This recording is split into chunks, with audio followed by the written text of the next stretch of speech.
वर्ष दशम श्रेणी रे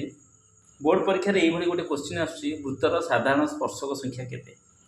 जेतेबेले वृत्तद्वय परस्पर अंतस्पर्शी हेबे गोटिए स्पर्शक अंकन हो पार यही गोटिए स्पर्शक को आम साधारण स्पर्शक गोटे कहीपर आउ मध्य सरल साधारण स्पर्शक कहीपर आ तिर्यक साधारण स्पर्शक जब ए क्षेत्र में पचार ताले तिर्यक साधारण स्पर्शक ना कारण तिर्यक साधारण स्पर्शक होउची जो स्पर्शक द्वारा वृत्तर दुईटी केन्द्र बिंदु दुई पार्श्वर रोटे बाम पार्श्वर और गोटे डाहाण पार्श्वर तेणु एठारे तिर्यक साधारण स्पर्शक नहीं वृत्तद्वय परस्पर बहिस्पर्शी हेले ये तीनोटी साधारण स्पर्शक अंकन हो पार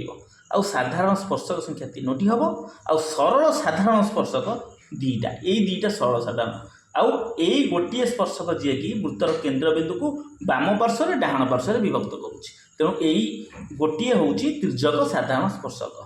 वृत्तद्वय परस्पर छेदी जितेबाला सेतेबेले स्पर्शक दुईटी साधारण स्पर्शक अंकन कर दुईटी स्पर्शक